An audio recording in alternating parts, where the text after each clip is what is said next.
Crossout. Crossout news. Crossout news. Ready for your crossout news. Uranium War's back, but we also have some balance changes, so let's go over those really quick. Planned balance changes of the upcoming update, April 2025. Hello, survivors. Today we are ready to share the balance changes planned for the next update at the end of the month. We invite everyone to the test server, see instructions at the end of the article, to try out everything you are interested in, share your opinions and suggestions on the results of testing. Interesting enough, I don't really use the test server too much. I might get into it. Let me know if you guys do it or if it's like really beneficial. I just think, I don't want to try something they're just going to get rid of. It's going to annoy me. So let me just get what I get. And then when they come out with it, I'll play with it, right? Because we remind you that all the new features described in this news are not final and may be changed before they're introduced into the game or may not make it into the game at all. You can see all the planned changes in more detail on the special testing server. They're changing cannons a little bit. So the little boy, the Hulk, the Fat Man, the Mammoth, the Mastodon, they're all getting a rotation reduction. The rotation speed is going to be reduced by 16.6%. And this is because, of all things, it's getting too real out there with the cannons. Supposedly, people are just not having it. And I get it, sure. You shouldn't be able to run up on somebody and just snap on them with a cannon. I get it, right? It makes sense. And it's a great nerf. You're not messing with the damage or anything. It's still going to be just as effective. It's just going to be harder to use, which is fine. Some special parts are also going to get a little bit of love. The Emily is getting an increased damage by 9%. Durability increased from 120 to 175, and the mass 160 to 180. So it's heavier, stronger on both ends. Offensive and defensively. It actually might be pretty useful now. I mean, it already was decent. Like, it wasn't the greatest weapon of all time, but it was useful, right? So even more now, it's got more damage, it's got more durability. Why not try it out, right? The Tempest has an energy consumption increase from 8 to 9. Time to overheat increased by 33%. That's a lot. Power score is also increased by 760 to 855. Yeah, that sucks. So those will they need to do that to the Whirl as well. Just boost them both up, right? Like the Tempest is what the Whirl should be, and the Whirl is just like a legendary item at this point. The Falco acceleration is increased by 15%. That's awesome. The Genesis increased the number of launches by 50% instead of 25%. Yes! I'm not big into droning, but when I do, I hate having to put like 4 Genesis to get like minimal extra launches. So to put maybe 2 or 3 and then get to 6 or whatever it's going to give me, that's going to be awesome. Hardcore added perk. It increases the reverse speed of wheels up to 40% of standard. So it is now like a baby hot red. That's awesome. Razorback added perk. Increases the durability of all movement parts by 10%. This is a very... I don't know. I don't use this one. I use the Dun Horse. When it comes to a 1 energy engine, I always will use the Dun Horse. Added perk. Every 100 meters passed... Yes! It's a baby cheetah! Every 100 meters passed by the car, reduce remaining cooldowns for modules and autonomous weapons. Except sentry drones. Always except sentry drones. By 7%. Guys, it's a little baby cheetah. And I use this one already. Yes! You don't understand how... You have no clue how nice it is, right? To have a cheetah engine... Bigfoot wheels, to have your invisibility come back immediately, to have your drones come back immediately, to have those things recharge basically immediately. It's such an added bonus. Alright, some epic parts are getting a little bit of a buff and nerf, I guess. The R3739 adapter. Durability is increased from 208 to 280. Last shot bonus from perk is now 60% instead of 50%. Wow, more durability, and the last shot bonus is a little bit of an increase. Nothing crazy. The Gungar is getting moved to the The Gungar is now moved to the cryogenic weapons category. Damage type changed to cryogenic. The weapon now freezes parts on hit by 1%. I'm gonna be buying me some Gungars. What? Jotan reload times reduced from 13 to 12 seconds. Oh, how nice of you. The yokai durability is increased from 482 to 565. That's a hell of an increase. Blast radius is increased by 33%. I love these rocket launchers. They're just very hard to use. They're just extremely hard to use. I don't have them fused, so I don't really use them too much. But Corvo, I have fused Corvos I've loved. And I would love to love them again. Damage is increased by 15%. Penetration ability is increased from 65% to 75%. So we're ripping through. We're doing 15% more damage. Absolutely fantastic. Expect a Corvo video coming up after this update. The Punji, the range of connecting the stakes is increased from 30 to 70 meters. What are you talking about? That's more than double. Wait a minute. 30? This is 30, right? Then this is 70. It's double and more. It's double and more. What? That's insane. It's still gonna have to be flat though. See, that's the issue with the Punji, is with the bumpiness of the floor. Sometimes it just won't work, you know. Blockchain. Oh, here we go. Blockchain. Remove the damage bonus. Remove the damage bonus in missions with battle walkers and armored aircraft. I called it. I knew it. Well, this still doesn't fix anything, really, because now Classic is just going to be punished. But, yeah, it's a fix, I guess. Nothing's worse than having your helicopter just shot out of the sky immediately. 1 or 2 blockchain hits to the helicopter rotor, it just takes it out of the sky. Clarinet Toe. Change perk damage bonus depending on the rarity of the hardware. So, commons 2% instead of 1. Everything's getting increased by 1. Epics getting increased by 2. And then legendary's getting increased by 3. Wow, very good. Raijin, damage on hit when fully charged is reduced by 11%. Penetration ability reduced from 65 to 55%. And the durability is reduced from 1281 to 1165. Wow, the Raijin, they are hitting you hard. Whirl, energy consumption increased from 8 to 9. Time to overheat increased by 41%. And the power scores increased from 1080 to 1215. Yeah, I should have seen that coming. I don't know why I didn't. I said it. I said they need to do it to both, so it is what it is. The Tusk is getting an added 50% bonus to ram damage, and the ram damage bonus from the perk is reduced from 40% to 20%. The ram damage bonus from the perk is reduced from 40. Why? Ram damage resistance is increased. I thought they were trying to maybe make the Tusk more valid here. The changes simplify the dealing of ram damage, making it less perk dependent, but not increasing its maximum value. I don't know. You just don't see any Tusks anymore, to be honest. You know, and it sucks because they were something to be feared and something that were fun out there that were like, shit, you know. Like, you still have a boom car every now and again, but very rarely. Melees maybe are like the new thing. All right, so big rooms. The tonnage is increased from 2,300 to 2,500. Power penalty reduction from 20 to 19. The rear big rooms in wheel mode now turn at maximum angle, like the front ones. All big rooms now use one weapon group, like robotic legs. Oh, so you can't have ones up and ones down. They all move up and down the same. Wow, that sucks. You can't do like the frog builds. Meat grinder, mass is increased from 730 to 910. Tonnage reduced from 3,600 to 3,400. Power penalty increased from 18% to 22%. Speed of turning in place reduced by 15%. They are killing me. You're killing me, Smalls.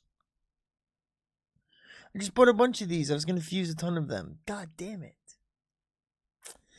The CR2 petrol acceleration reduced by 15%. Tonnage reduced from 5,000 to 4,100. What are we supposed to do with these helicopters? I have to put 4 or 5 helicopter blades on my helicopter just to have it lift off the ground. What are we doing? The Tengu perk recharge time is increased from 4 to 7 seconds. 7-second reset. Jesus. Almost half. Cheetah, the bonus to maximum cabin speed increased from 13 to 14%. How nice of you. The bonus to tonnage is increased from 3,000 to 3,200. That's alright, I guess. Legendary parts. Oh, here we go.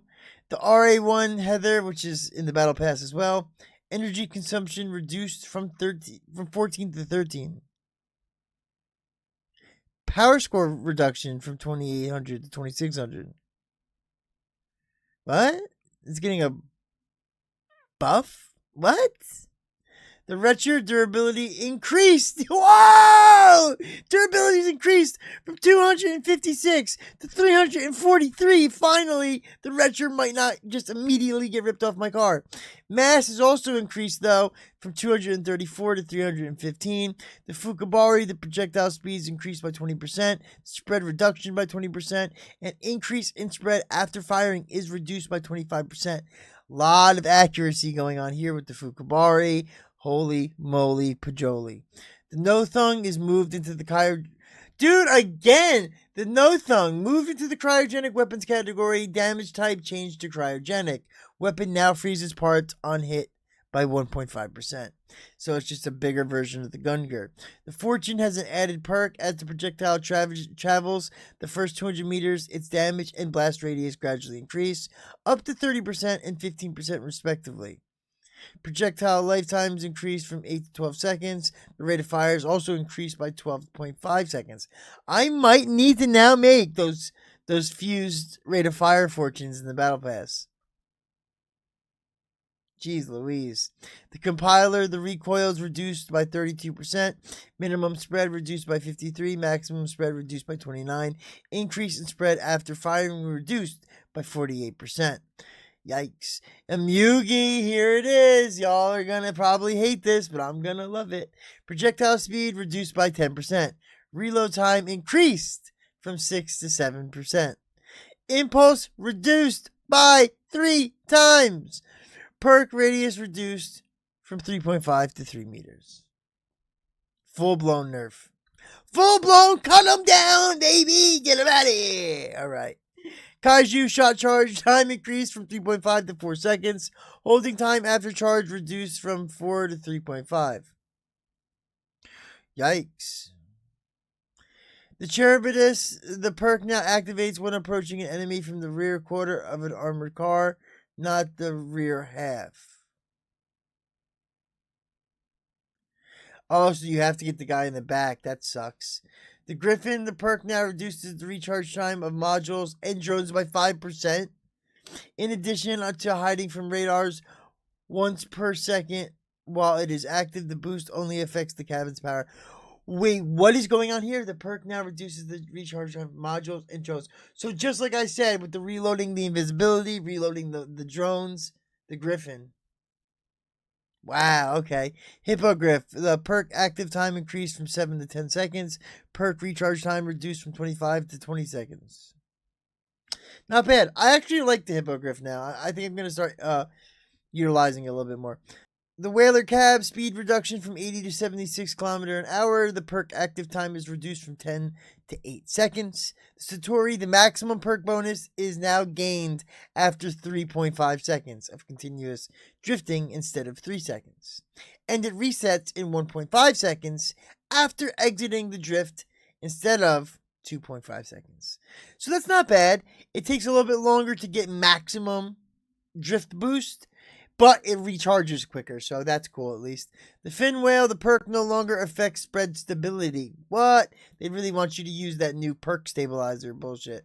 The Pilgrim, the Photon, and the Nova Cabs. What? Hold on.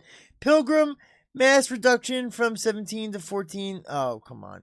Tonnage increased from 43 to 55. Let's go. The effective mass on acceleration reduced by 10%. That's nice. Photon mass reduction from 2,000 to 1,650. Very nice. Tonnage increased by...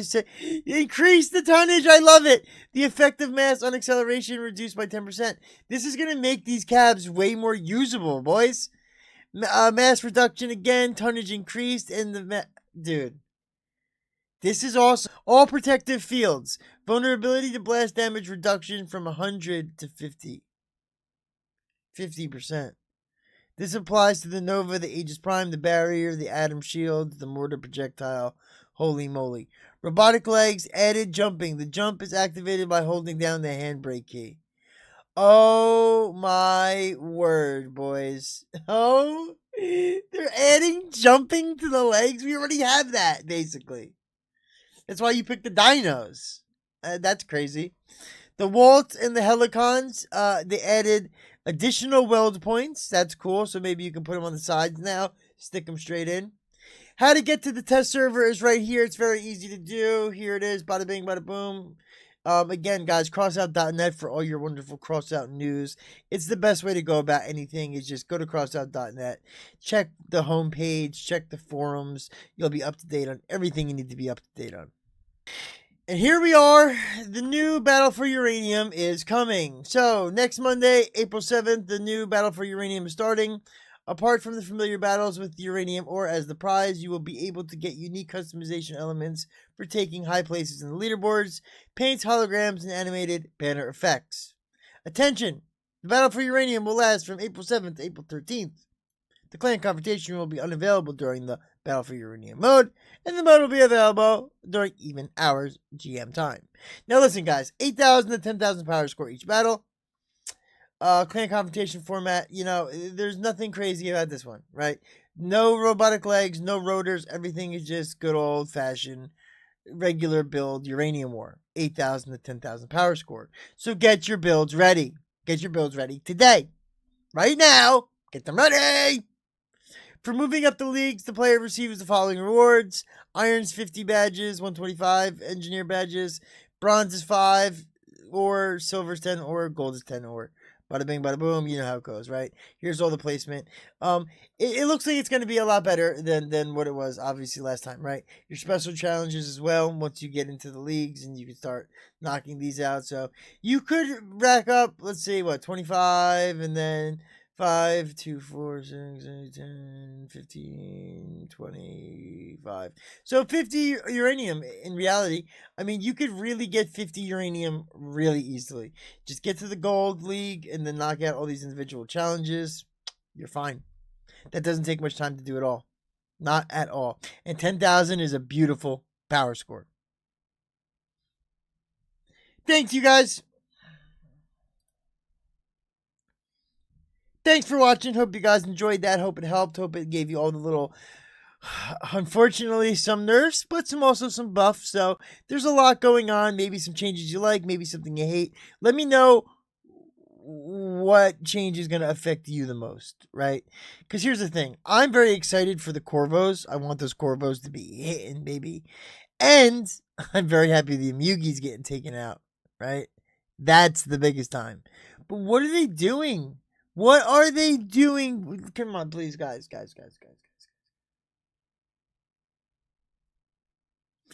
What are you doing? Giving everybody a blockchain.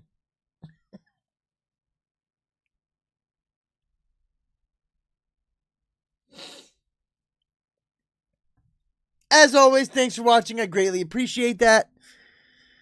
As always, thanks for watching. Hope they gave you all the little news and updates and stuff you need to look out for. I know I'm very much looking forward to these Corvos being upgraded a little bit, maybe more useful.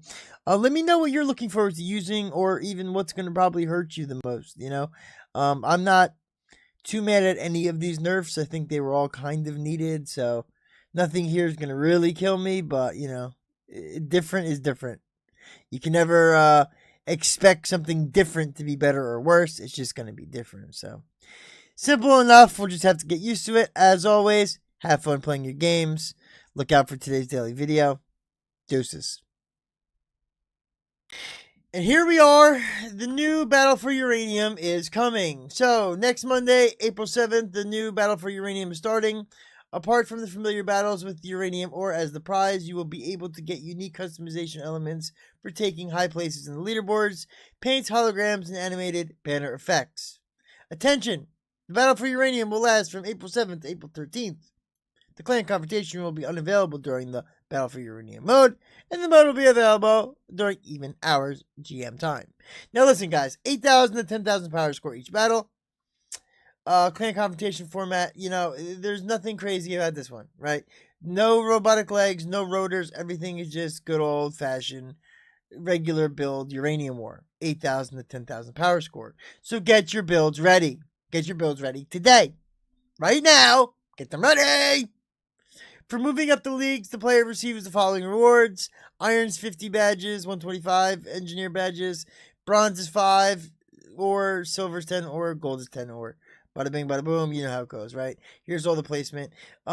It looks like it's going to be a lot better than what it was, obviously, last time, right? Your special challenges as well, once you get into the leagues, and you can start knocking these out. So you could rack up, let's see, 25, and then 5, 2, 4, 6, 8, 10, 15, 25. So 50 uranium in reality. I mean, you could really get 50 uranium really easily. Just get to the gold league and then knock out all these individual challenges. You're fine. That doesn't take much time to do at all. Not at all. And 10,000 is a beautiful power score. As always, thanks for watching. Hope they gave you all the little news and updates and stuff you need to look out for. I know I'm very much looking forward to these Corvos being upgraded a little bit, maybe more useful.